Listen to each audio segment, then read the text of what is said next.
오늘 시간에는 이 시대에 주님께서 기뻐하시는 교회가 되려면 어떻게 해야 되는가 라는 제목의 말씀으로 함께 은혜를 나누기를 원합니다.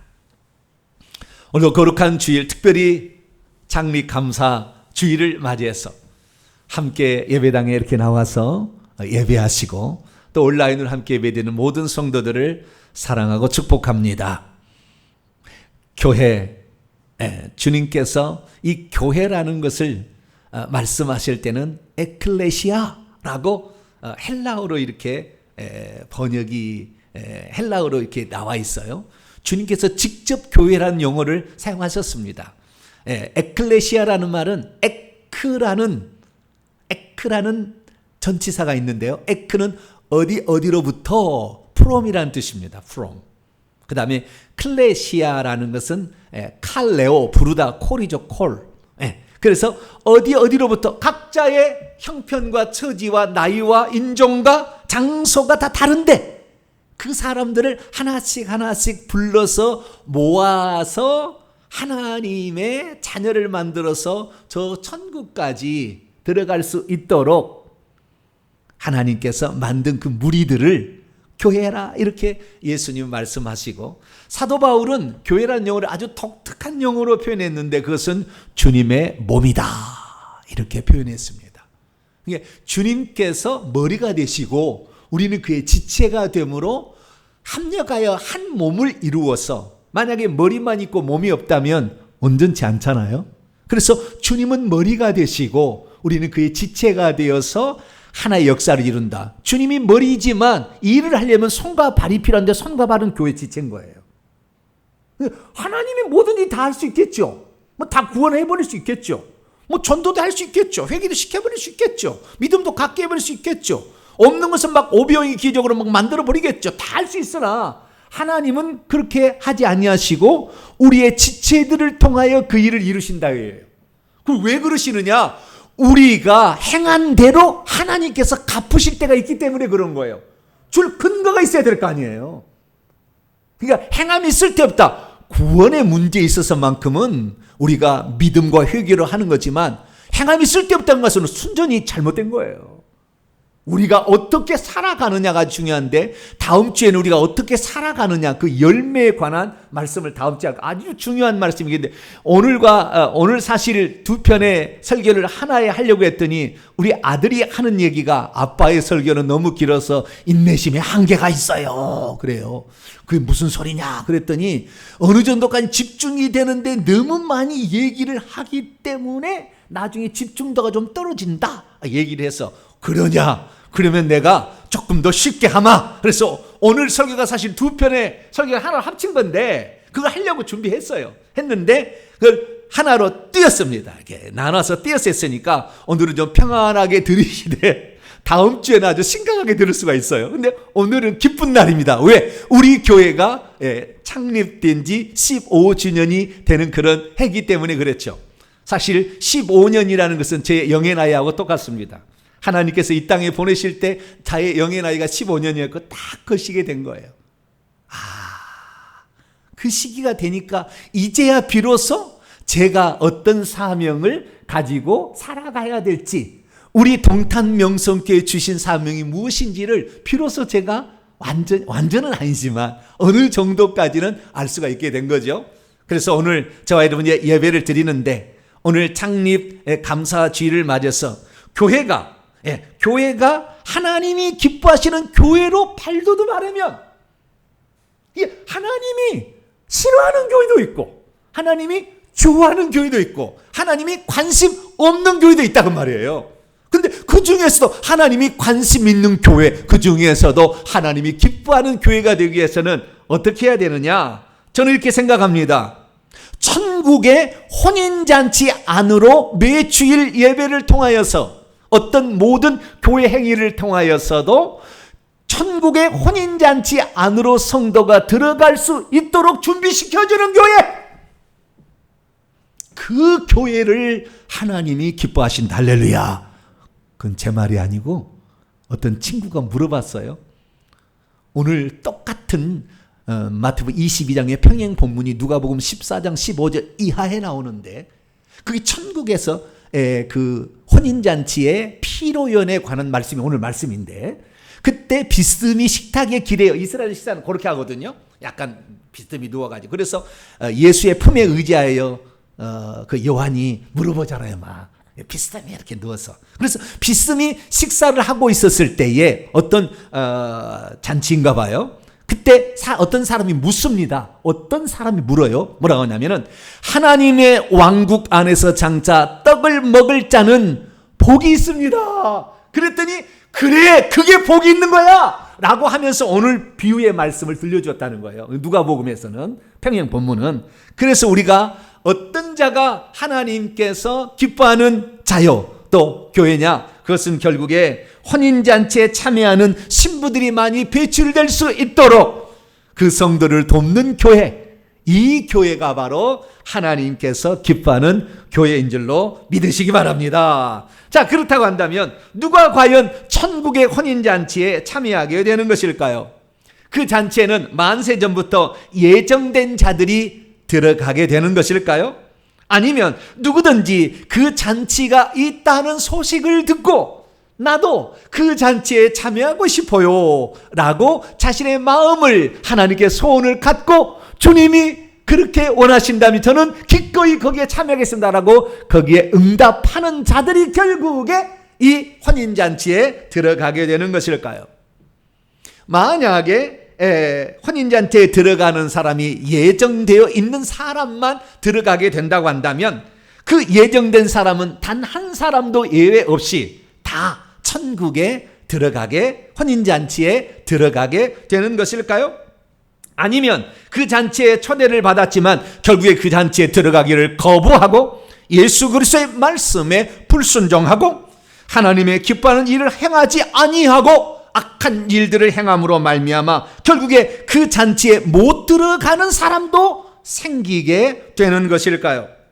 그 잔치에 참여하는 것은 하나님의 절대 주권에 의한 것입니까? 아니면 하나님이 은혜 베푸실 때에 우리가 그 은혜에 반응을 함으로 그 하나님이 기뻐하는 그 놀라운 소식에 감사하면서 참여하게 될 때 결국에 우리가 그 혼인잔치에 참여하게 되는 것일까요? 오늘 본 말씀은 천국 혼인잔치에 관한 두 가지 비유, 오늘 1절에 보니까 비유라고 나와 있지만 비유들이라고 되어 있습니다. 원문에는. 그래서 두 가지 비유들인데 1절부터 14절까지의 두 개의 비유가 나와 있습니다. 1절부터 10절까지 말씀이 첫 번째 비유, 그리고 11절부터 14절까지가 두 번째 비유입니다. 그 내용은 결론은 14절입니다. 버킹검이죠. 뭐라고 되어 있습니까? 청함을 받은 자는 많지만 택함을 입은 자는 적다. 예, 원문을 직역한다면, 왜냐하면 많은 이들이 초청받은 이들로 있겠지만 그러나 적은 이들이 선택받은 이들로 있을 것이다 라고 이렇게 말하고 있는 것이죠. 결국에 혼인잔치의 말씀을 듣는다 할지라도, 그래서 초청을 받는다 할지라도 결국에 혼인잔치 안으로 들어갈 자는 극히 소수가 될 수밖에 없다라고 하는 그 말씀에 오늘 본문 말씀은 그 앞에 비유를 말해주고 있습니다. 앞의 비유는 뭐냐? 원래 혼인잔치에 초청을 받았던 자들은 오히려 혼인잔치에 들어가지 못하게 되고, 나중에 그 초청을 받은 자들이 오히려 먼저 혼인잔치에 들어감으로 말미암아 그 혼인잔치는 하나님이 그 예정한 그 사람들로 가득하게 되었다라고 말씀하고 있는 본문이 오늘 본문 말씀입니다. 천국은 원래 초청을 받아서 먼저 초청을 받은 자들이 들어가야 마땅한 것이 아닐까요? 근데 오늘 본문 말씀은 8절에 보면은 혼인잔치는 준비되었으나 초청한 사람들은 합당하지 않다고 말하는 이유는 대체 무엇일까요?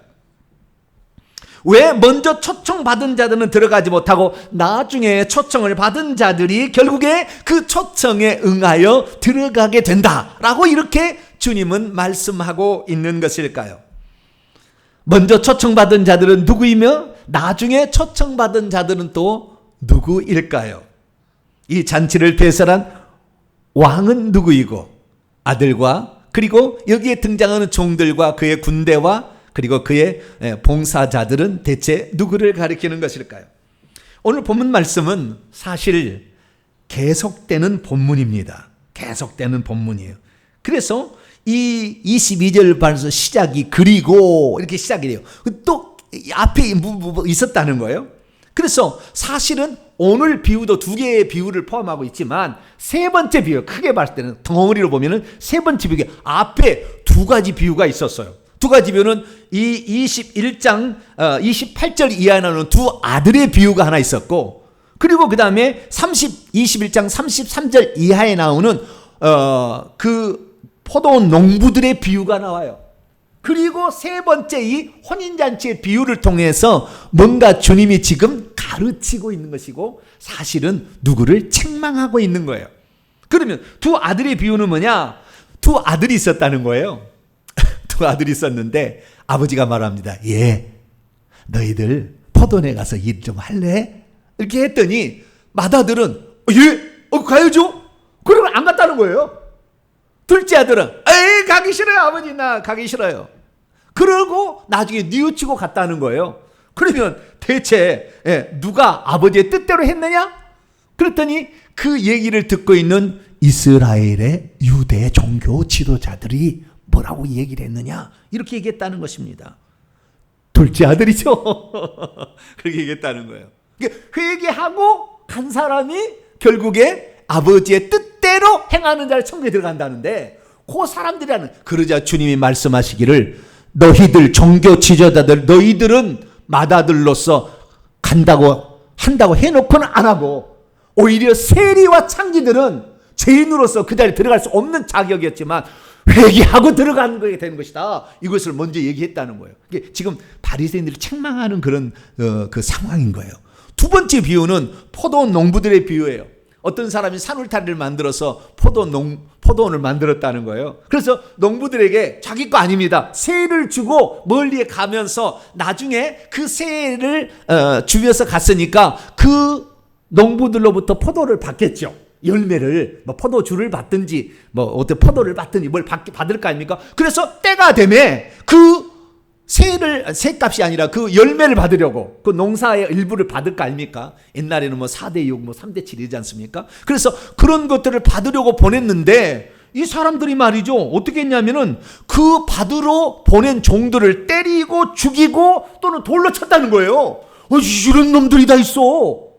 자기 땅도 아닌 것을 내가 벌어먹겠는데, 그러면 내 아들을 보내면은 존중하리라 생각해서 그 아들을 보냈는데, 그 아들이 오니까 이놈은 상속자니 죽여 없애야 된다. 그리고 포도원 밖으로 데려가서, 영문 밖으로 데려가서 예루살렘 밖으로 가가지고 골고다 데에서 예수님을 쳐 죽이듯이 그 아들을 쳐 죽였다는, 그렇다는 거예요. 그 얘기를 듣자 이 포도원 주인이 얼마가 화나가 났는지 군대를 보여서 그 악한 자들을 다 진멸하고 포도원은 제때 열매를 맺을 만한 백성에게 줄 것이다. 그러니까 원래 하나님 나라를 받을 수 있는 유대인들은 그곳에서 제외가 되고, 오히려 나중에 열매로서 자신의 삶을 보이는 이방인들이 결국에 이 주님 나라에 들어가게 된다라는 그 비유를 들려준 것을 종합해서 얘기를 해준 거예요. 세 번째 비유가. 그래서 세 번째 비유는 이 앞에 두 아들의 비유를 요약한 것이라고 비슷한다고 보면은, 그 다음에 다음 주에 보게 될 예복을 입지 않고 들어온 사람은 열매와 관계된 두 번째 비유를 요약한, 두 가지의 비유를 요약한 것이라고 볼 수가 있습니다. 자, 그러면 오늘 본문 말씀은 어떤 말씀입니까? 어떤 왕이 자기 아들을 위하여 혼인잔치를 배설을 했대요. 그래서 먼저 그 오기로 예정되어 있는, 먼저 초청하기로 예정되어 있는 사람들에게 잔치에 오라겠더니 여러 핑계를 대고 안 왔다는 거예요. 나는 밭을 샀으니 밭으로 가봐야 되고, 나는 상업을 돈을 했으니 뭐 소를 팔았는지 어땠는지 잘 가야 되고, 나는 장가를 갔는데 뭐 누가 보면 그렇게 나와요. 장가를 갔는데 아내하고 즐겁게 쾌락을 즐겨야지 어떻게 가겠냐고 막 간다. 그러자 그런데 문제는 뭐냐면은 이 나머지 사람이 그 쾌락을 즐기기 위해서 그 왕이 보낸 종들을 때리고 죽여버려요. 거기를 모욕을 주고 그리고 살해를 해버립니다. 그 종들을. 첫 번째 종들은 그냥 안 가겠다고 사용만 했는데 나중에는 그런 일까지 벌어져요. 그러자 그 왕이 화가 나가지고 가만두지 않겠다. 초청받은 채 있는 사람은 이 혼인잔치에 들어오기 합당하지 아니하니 가만두지 않겠다. 그러면서 결국에 그 사람들을 동네를 불살려서 아예 동네를 쑥대밭을 만들어요. 예루살렘을 나중에 AD 70년 없애버리는 거잖아요. 그래서 그 동네를 불살라버리고 사거리 길에 나가가지고 아무 사람이라도 만나는 원문에 그래요. 발견하는 대로 선한 자나 악한 자나 상관없이 데리고 와서 그러니까 초청을 해가지고 그 원한다면 데리고 와라. 그래서 이 잔치의 빈자리를 채워라 라고 얘기했다는 거예요. 그래서 사람들이 들어오게 되니까 그 빈자리가 가득 차게 되었다라는 말씀이 오늘 본문의 말씀입니다. 여기에서 왕의 아들이 등장하는데요. 우리는 이 등장인물이 누군지를 이해를 하면 이 본문을 금방 이해할 수 있습니다. 왕의 아들은 뭐냐? 왕의 아들은 지금 신랑이죠. 오늘 본문 말씀은 뭘 알아야 되냐면 지금 결혼식이 끝나고 결혼식 후에 진행되는 피로연, 그 만찬, 식사, 그 장면만을 얘기하고 있는 거예요. 그러니까 만약에 결혼식이었다면 아들과 그 신부가 중요한 역할을 하겠지만 그 부분은 안 나왔어요. 그 다음 얘기예요. 피로연에 관한 얘기거든요. 그래서 여기에 신랑은 이름 그냥 아들이라고만 나오지 실제적인 어떤 그 뭐 일이 했다는 이런 건 안 나온다는 거. 문제는 뭐냐? 그러니까 이 피로연을 누가 주겠냐면 그 아버지인 왕이 준비하게 되는데 그 왕이 그의 종들을 보내가지고 불러 모은다는 겁니다. 잔치 자리에 사람이 채워지도록 불러 모은다는 거예요. 그래서 먼저 초청되어 있는 사람들에게 종들을 보내서 보냅니다. 여기에 종들은 무엇입니까? 결국에 하나님께서 이 땅에 보낸 사역자들이겠죠. 주의 종들. 구약이라면 선지자들이고 신약은 사도들, 오늘날의 목회자들, 뭐 이런 자들이겠죠. 이런 자들을 보냅니다. 먼저 초청된 자들을 보냈는데 그들이 소홀히 여기고 오기를 싫어했대요.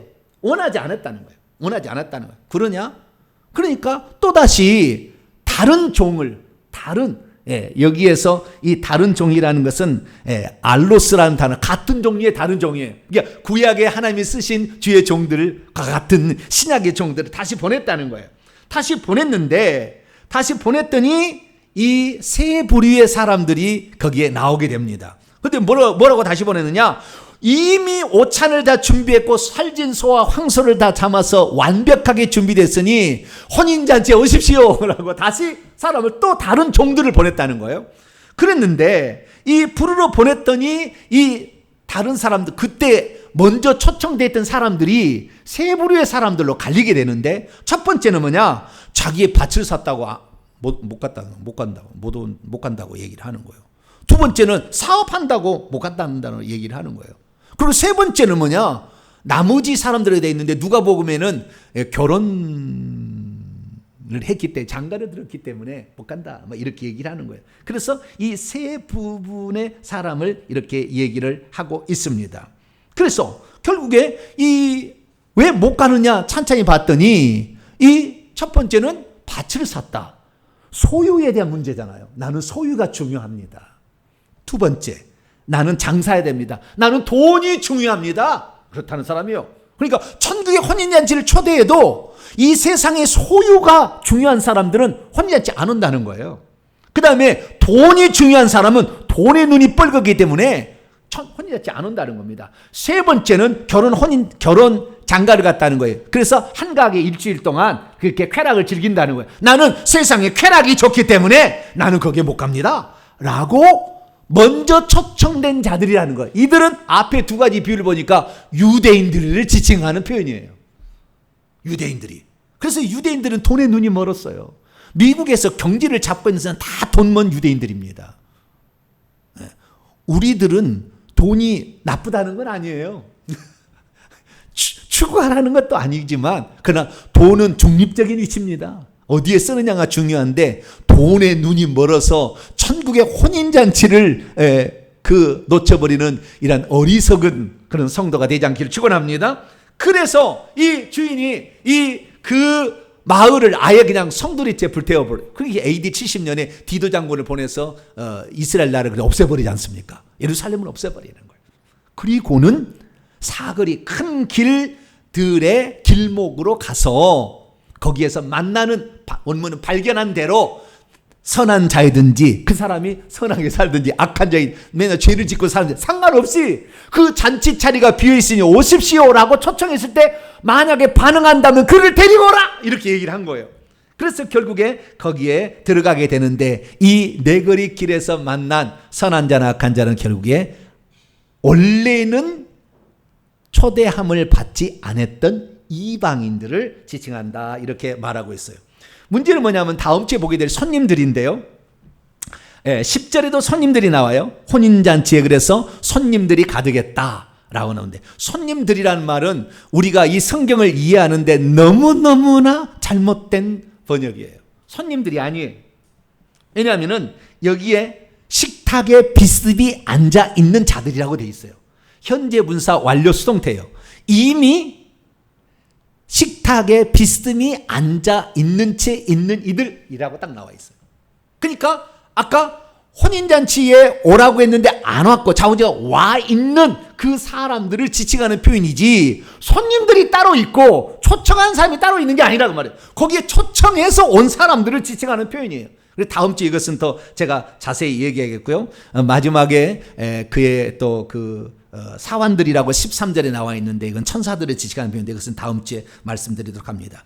믿음이 있어도 천국 혼인잔치의 중요성을 잘 모르면 세상의 소유와 돈과 쾌락이 보여 세상의 소유와 돈과 쾌락을 또 따라가게 됩니다. 믿음이 있어도 천국 혼인잔치의 중요성을 잘 모르면 세상이 주는 쾌락을 천국의 혼인잔치보다도 더 중요하게 생각하게 됩니다. 믿음이 있어도 천국 혼인잔치의 중요성을 모르면 초청을 이미 받은 채 있었던 자라도 천국 혼인잔치에 관심을 기울이지 않게 됩니다. 믿음이 있어도 천국 혼인잔치의 중요성을 잘 모르면 천국의 혼인잔치의 당일날이 왔다 할지라도 세상에 푹 빠져 영적인 일에는 도무지 관심을 갖지 않습니다. 믿음이 있어도 천국 혼인잔치의 중요성을 잘 모르면 천국 혼인잔치의 초청을 받아도 결국에 거절하고 맙니다. 믿음이 있어도 천국 혼인잔치의 중요성을 잘 모르면 천국의 혼인잔치로 초대하는 자들을 잡아서 모욕을 주고 심지어 그 하나님의 종들을 핍박하고 죽이는 일들까지 서슴없이 행하게 됩니다. 믿음이 있어도 천국 혼인잔치의 중요성을 잘 모르면 이미 천국 잔치에 참여하기로 예정되어 있어도 결국 그 잔치에 들어가지 못하게 되는 것입니다. 그러므로 저 우리 성도들은 믿음으로 어찌하든지 간에 천국의 혼인잔치의 초청의 말씀을 들을 때 그걸 꽉 붙잡고 이것을 인생의 가장 중요한 영역으로 여기고 나머지는 부수적인 거, 이것을 중요한 것으로 여기고 꼭 천국 혼인잔치에 비스듬히 앉아서 참여하는 이 사람들은 신부이자 그 다음에 피로인 자들인데 이런 자들이 될 수 있게 되기를 축원합니다. 자, 그러면 오늘 중요한 문제, 핵심 포인트를 찾아봅니다. 그것은 뭐냐면 구원의 최종 완성이 무엇인지를 먼저 풀어봅니다. 구원의 최종 완성은 뭐냐? 구원의 최종 완성은 새 예루살렘 성 안에 들어가게 되면, 장차 우리가 들어가게 되면 영광의 광장이라고 있어요. 큰 스타디움처럼 생겼습니다. 나중에 들어가 보시면 다 알아요. 제가 하는 말이 거짓말이 아닐 겁니다. 다 들어가면 알아요. 천국에 우리가 들어가 예수님이 재림하시게 되면 모든 성도가 함께 천국 혼인잔치를 할 때가 있어요. 그것은 7년 동안 하는 게 아닙니다. 그것은 잘못 알려진 것이고 이 세상의 비유와 다른 거예요. 천국에 들어가게 되면 영광의 광장이라는 곳에 신부들이 다, 남자는 그 영국의 그 왕실의 그 멋진 옷 있잖아요. 제복 같은 이런 옷을 입고, 여자들은 드레스를 착용을 하고 거기에 딱 들어가게 됩니다. 그래서 결국에 우리의 구원의 최종 완성은 새 예루살렘의 신부로 참여하는 것입니다. 할렐루야. 이렇게 돼야 되는 거예요. 그러면 과연 그 구원의 잔치에 누가 들어가게 되는 것입니까? 이미 그 잔치에 초대되어 있던 자들이 들어갔습니까? 아니면 초대되었는데도 불구하고 거절해서 못 들어간 자가 있는 것이고, 오히려 초대받지 않았던 자였으나 어느 날 누가 주의 종이 와가지고 그 잔치가 있다고 이렇게 초대를 해서 그 잔치에 응한 자가 들어갔습니까? 우리 여기서 분명히 알아야 되는 거예요. 이것은 뭐냐면 우리의 구원은 만세전에 예정된 대로 반드시 이루어지느냐, 아니면 오늘이라도 회개하고 자신의 잘못을 알고 구원의 천국 잔치를 듣고 내가 들어가기를 사모하고 거기를 바라고 회개하며 주의 말씀에 합당하게 살아서 들어가느냐, 이게 지금 중요한 문제라 이겁니다.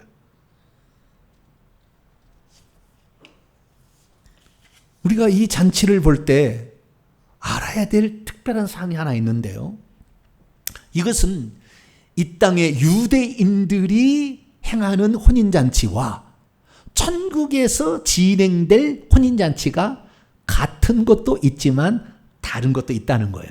그것이 1절과 2절에 나와 있어요. 그런데 똑같이 해석을 하니까 문제가 되는 겁니다. 여기는 다르다고 분명히 나왔다 이 말이에요. 자, 이걸 제가 직역을 해봤는데요. 그리고 예수께서 대답하신 후에 다시 비유들 안에서 그들에게 말씀하셨습니다. 어떻게 말하고 있느냐? 말하고 있기를 하늘들의 왕국은 어떤 사람인 왕과 같게 됐다. 사람이란 말이 안 나와요.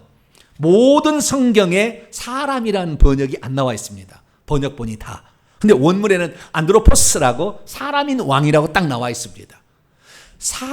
천국은 사람들의 왕과 같게 되었다. 어떤 왕이냐면 자기 아들에게 혼인잔치를 베풀었던 사람이라면 누구든지 그 심정을 이해할 수 있는 이 세상에 있는 혼인잔치하고 비슷하다라고 얘기를 하고 있다는 거예요. 그러니까 똑같지 않다는 말이에요. 여기는 똑같지 않다. 비슷하다라는 거예요. 그래서 우리는 여기에서 뭐냐면은 자기 아들을 위하여 혼인잔치를 준비하고 있는 자의 마음을 가지고 있다. 아비의 심정을 가지고 있다 한다면 지금 이 아들의 혼인잔치에 다 준비됐으나 그 자리가 차지 안 했을 때의 아비의 마음이 어떤 것인지를 이해하려고 이 본문을 듣는다고 한다면 내 마음이 어떤 것, 내가 왜 이 혼인잔치 비유를 들고 있는지를 너희들이 알게 될 것이다 라고 말하고 있는 거예요.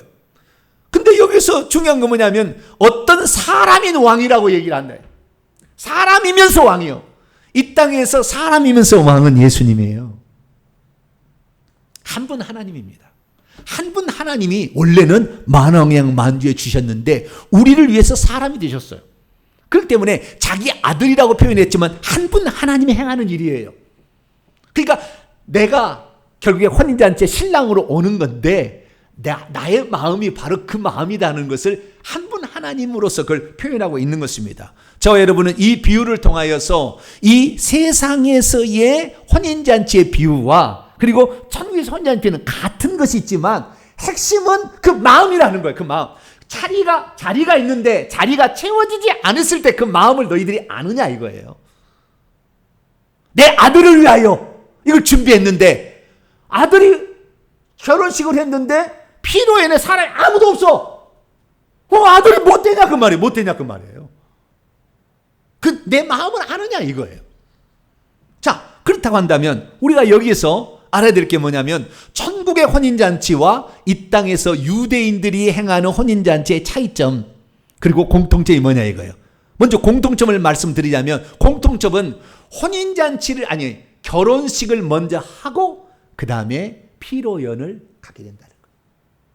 혼인잔치를 나중에 한다는 거예요. 이것은 똑같은 것입니다. 천국에서도 똑같이 그렇게 합니다. 예, 그 혼인잔치 할 때요, 그 예복을 입고 등급에 따라 들어가는 순서가 다 달라요. 그리고 그때 들어갈 때 울려 퍼지는 찬양과 축포와 이 영광의 정도가 다 다릅니다. 나중에 저기 들어가 보세요. 다 다릅니다.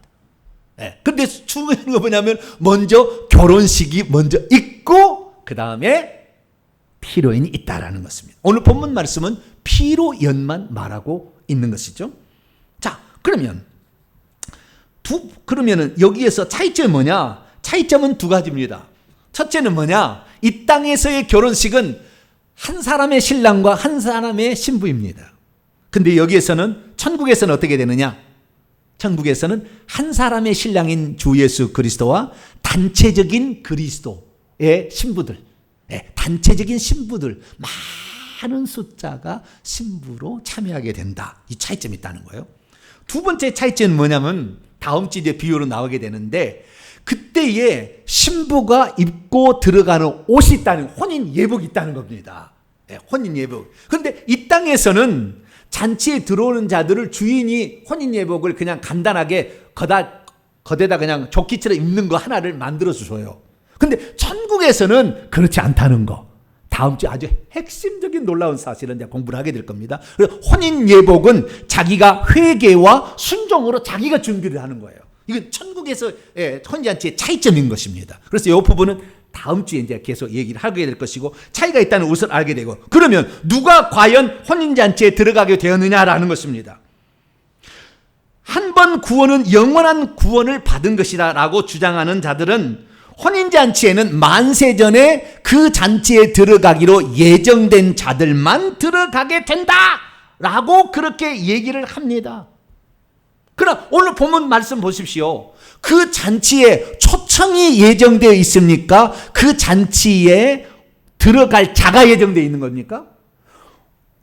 그 잔치에 들어가도록 초청의 순서가 먼저 정해졌을 뿐이지, 들어간다고 반드시 그 사람은 들어간다고 정해진 것이 아니니까, 초청을 먼저 받았어도 결국에 못 들어가는 사람이 있는 것이고, 처음에는 초청을 못 받았어도 결국에 그 잔치에 들어가서 비스듬히 누워서 앉아 있는 자들이 있다라고 성경은 우리에게 말하고 있다는 것이죠. 그러면 한 번 구원은 영원한 구원이다. 그것은 한 번 하나님께서 그를 구원하기로 예정했으면 어찌하든 간에 천국 혼인잔치에 들어간다 라고 주장하는 사람들은 무엇을 근거로 그렇게 얘기를 하는 것일까요? 제가 이만한 두꺼운 책, 한 번 구원은 영원한 구원이다 라고 관련된 책 제목을 얘기 말아버리니까 이만한 두꺼운 책을 다 읽어봤었어. 그것만 읽지는 않았겠죠. 좌우지간 제일 큰 책이 이만한 두꺼운 책인데, 여러분, 단 한 개의 구절도 만세에 예정된 바로 그가 반드시 들어간다는 말은 단 한 구절도 성경에 안 나온다는 거. 다 잘못 해석을 해놓은 거예요. 번역도 잘못 되었어요. 이건 제가 신약 전공자이기 때문에 확실히 얘기합니다. 헬라어 전공자이기 때문에 확실히 얘기합니다. 그러면 그들이 주장하는 여러 구절들이 있는데요, 시간이 없는 관계로 간단하게 두 구절만 제가 볼게요. 요한복음 5장 24절에 하면은 어떤 사람이 하나님이 구원받기로 예정했으면 그 사람이 믿어서 영생을 얻었고, 성경에 보니까 요한복음 5장 24절은 영생을 얻었다. 그래, 얻었다는데 네가 왜 안 얻을 수도 있다, 탈락될 수도 있다 얘기하느냐, 쓸데없는 소리 마라, 그렇게 얘기를 하는데 5장 24절을 직역해 보면은 뭐라고 되어 있습니까? 내 말을 현재 듣고 있는 자, 그가 영생을 얻는다예요. 원문에 보니까. 그리고 나를 보내셨던 이 아버지 하나님이죠. 나 자신이지만 그 한 분 하나님을 현재 믿고 있는 자가 영생을 가진다라는 선언입니다. 계속 믿고 있고 그분을 따르고 있는 자가 결국에 영생을 가진다는 거지. 한번 믿었다고 그래서 그 사람이 나중에 부인할 수도 있고 주님을 떠날 수도 있고 죄악 가운데 대마처럼 세상을 사랑해 갈 수 있는데 그 사람은 지옥 갑니다. 선언이야, 선언. 이런 것이다라는 선언을 확실히 해야지. 이거 선언인 것이지 얻었다라는 건 have saved가 아닌가면 현재 완료가 아니라는 말이야. 현재형이요, 현재 진행형, 지금 가지고 있다 또는 가진다라는 선언이자 진행형이라는 겁니다. 또 하나가 뭐냐? 또 하나는 요한복음 10장 28, 29절인데요. 내가 그들에게 영생을 주노니 영원히 멸망하지 아니할 것이요 또 그들을 내 손에서 빼앗을 자가 없느니라. 그들을 주신 내 아버지는 만물보다 크심에 아버지 손에서 아무도 빼앗을 수 없느냐. 이것을 이렇게 설명합니다. 하나님께서 만세전에 영생을 주기로 예정된 자는 영원히 멸망치 않을 것이고 아버지 손에서 또 예수님의 손에서 결코 빼앗을 수가 없다고 되어 있지 않느냐. 그러니까 한 번 구원, 영원한 구원이다 라고 얘기를 합니다. 이것은 해석이야. 방금 한 말은. 그렇게 안 나와 있어요. 10장 28, 29절 헬라 원문을 보면 내가 그들이 아니 사람이 아니고 그들 양들을 사람을 지칭하는 표현이죠. 내가 그들 양들이에요. 양들은 절대 스스로 살아갈 수 없는 존재입니다. 스스로 물을 찾아갈 수 없고 푸른 초장을 찾아갈 수 없습니다. 일이나 모든 때로부터 자기를 보호할 아무런 보호수단을 가지고 있지 않아요. 목자가 없으면 죽은 목숨과 똑같은 자들을 가리키는 겁니다. 그런데 내가 그들에게, 양들에게 영생 시대의 생명을 준다. 그러면 그것들은 영원히 스스로 멸망하지 않을 것. 그렇죠. 하나님 우리 영생을 주는데 스스로 그걸 멸망하지 않겠죠. 그리고 아무도 그것들을 내 손에서 낚아챌 수 없을 것이다. 그 양들을 내 손에 낚아. 그 다음에 문제예요. 29절에 나의 아버지께서 이미 나에게 주신 채 있는 것은 모든 것들보다 더 크다. 그렇기 때문에 내가 이 양들에게 영생을 주고 그 다음에 영생을 주게 되면 그 영생을 빼앗아갈 자가 없다는 말이에요. 이 말은 무슨 말이냐면 지금 10장 29절에 관한 우리 개역성경을 보면 29절 보면 그들을 주신 내 아버지, 그러니까 이미 만세전부터 구원하기로 예정된 자를 아버지께서 아들에게 준다는 거예요. 그들을 주신 내 아버지.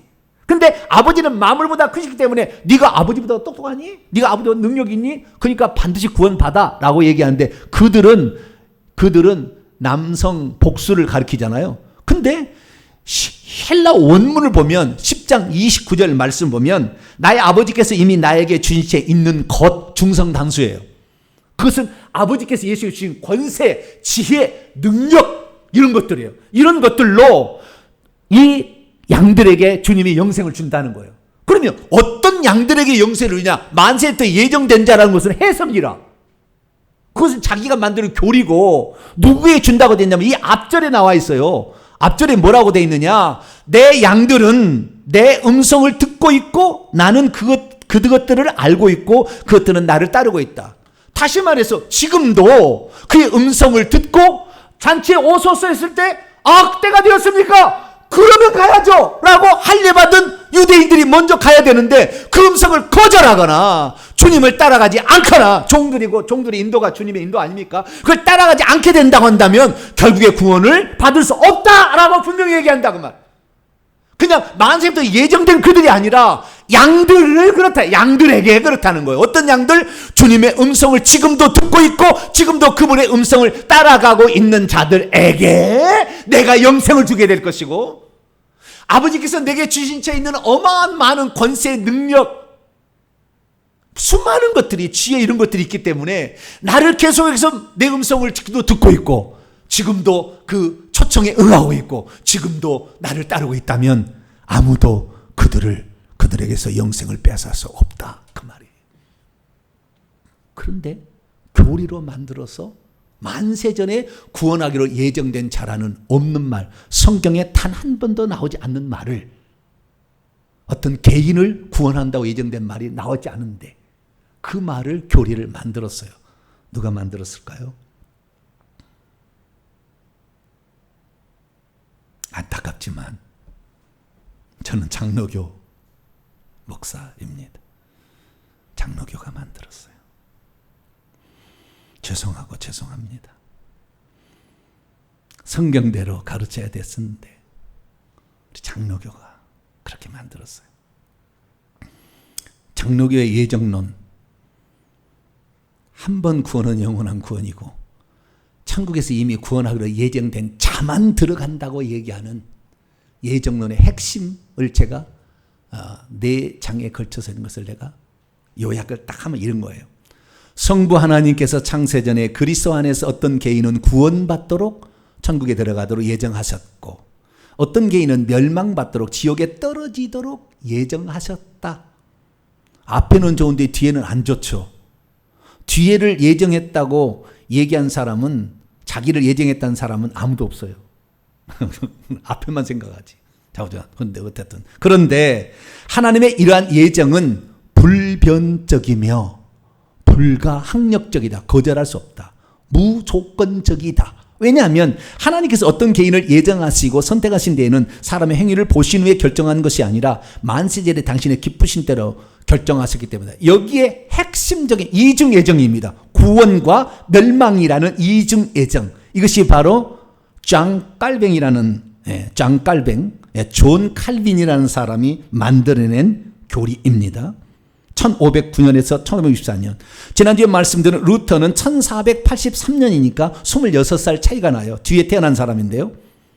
여기 보면은 이중 예정이라는 것을 존 칼빈이 이것을 만들어낸 거예요. 그런데 구원과 멸망으로 예정된 게 아니에요. 제가 지금까지 늘 얘기하지 않습니까?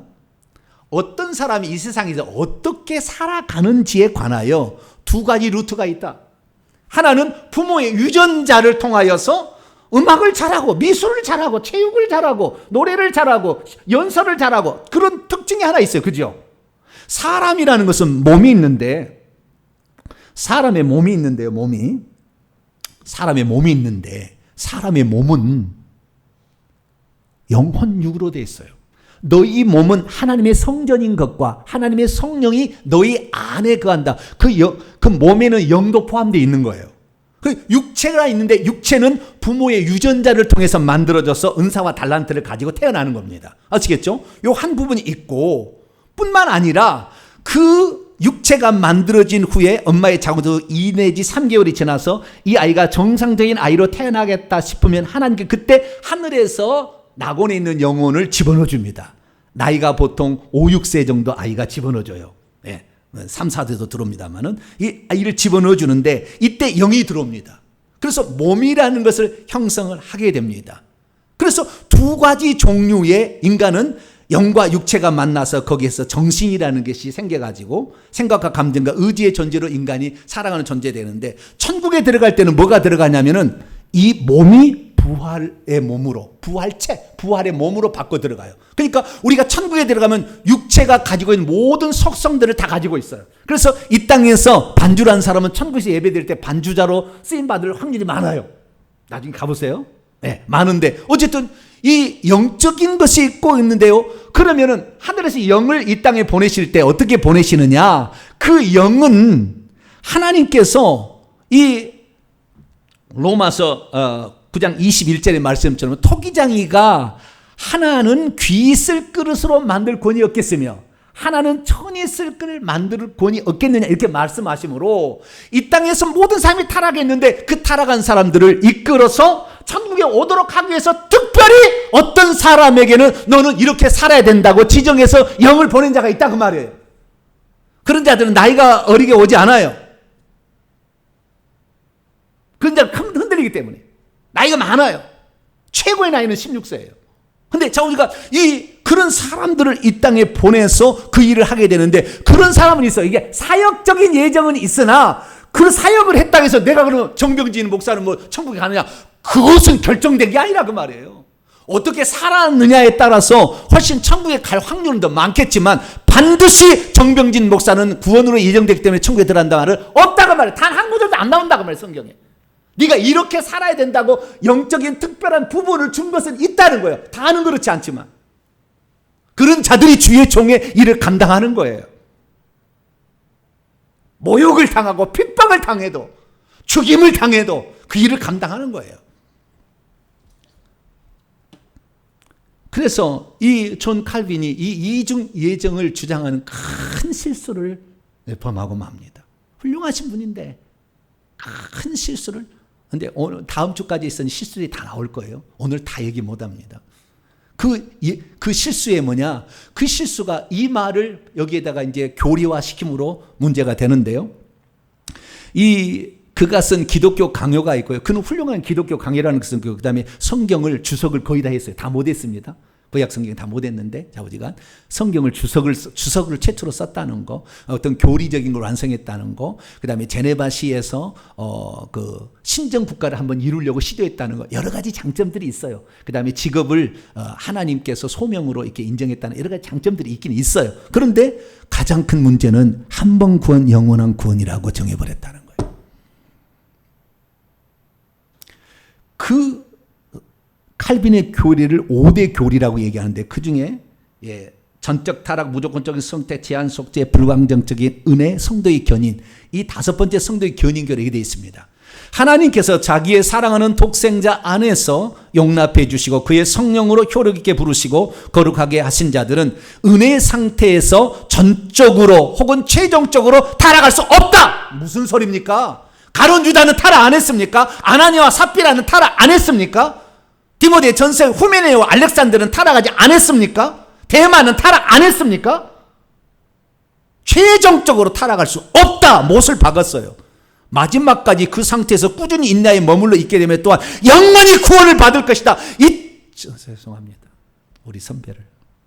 웨스트민스터 신앙 고백. 이것은 칼빈의 예정론 교리를 1648년에 영국에서 칼빈의 교리에 입각해서 만든 33개 조항의 하나인데요. 17조 1항에 이게 나와 있어요.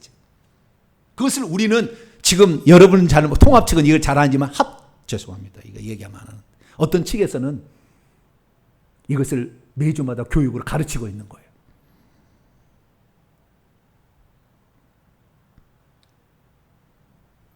그러지 않습니다. 구원은 영원히 보장됐다는 말이 없어요. 빌립보서 2장 12절 두렵고 떨림으로 너희 구원을 이루라. 디모데서 2장 4절 하나님은 모든 사람이 구원을 받기를 원하시며 진리의 지식에 이르기를 원하신다. 줘버리지 뭘 원하시고 말고 해. 우리가 책임이 어느 정도 있기 때문에 그렇게 얘기하는 게 아니겠습니까?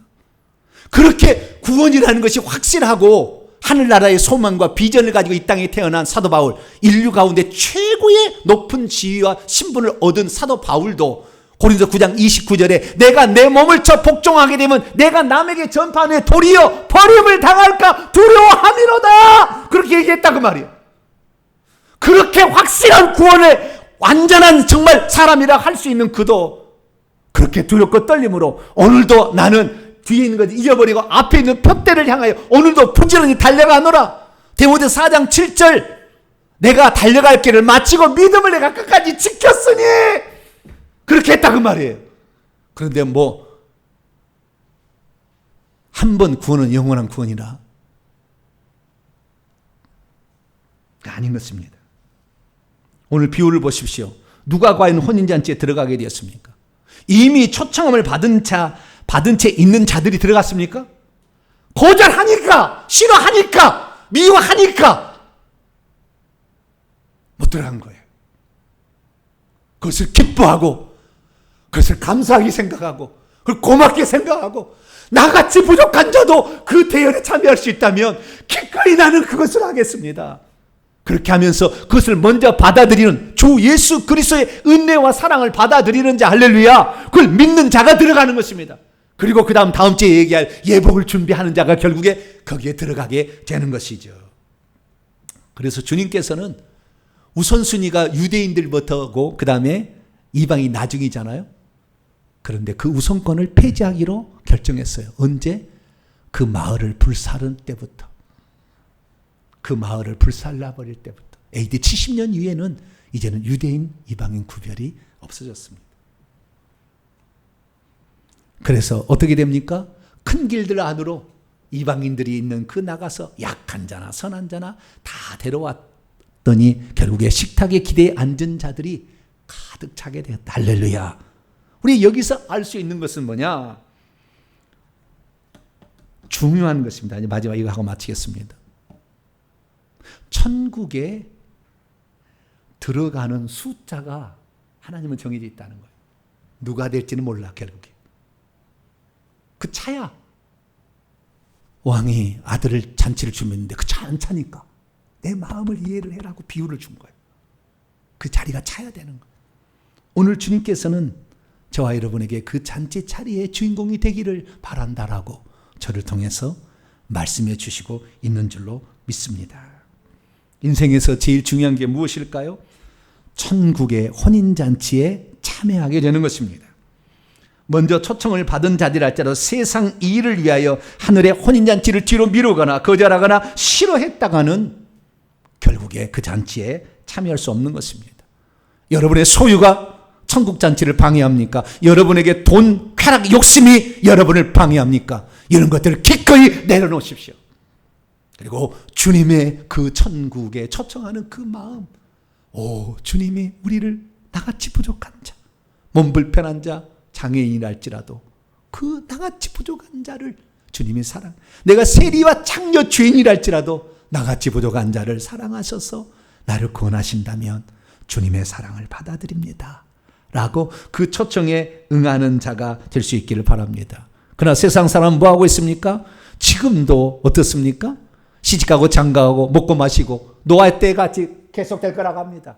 여러분, 이거 그냥 세상 사람이 하는 것입니다. 하지 말란 얘기는 아닙니다. 이게 주안점이 있지 않고 우리는 오늘도 천국에 들어갈 초청에 응하는 저와 여러분 되시기를 간절히 바랍니다. 걸어가신 하나님 감사합니다. 수많은 자들이 오늘도 교회를 나옵니다. 무슨 목적으로 나오는 것인가? 진짜 천국을 초청했을 때 어떤 반응이 나오는 것인가? 오늘 말씀하고 있습니다. 주여, 우리는 주님의 그 심정, 왕이신 사람이신 우리 주 예수 그리스도의 그 마음을 이해하여 천국의 혼인잔치를 사모하는 모든 자가 되게 해주옵소서. 우리 주 예수 그리스도의 이름으로 기도하옵나이다.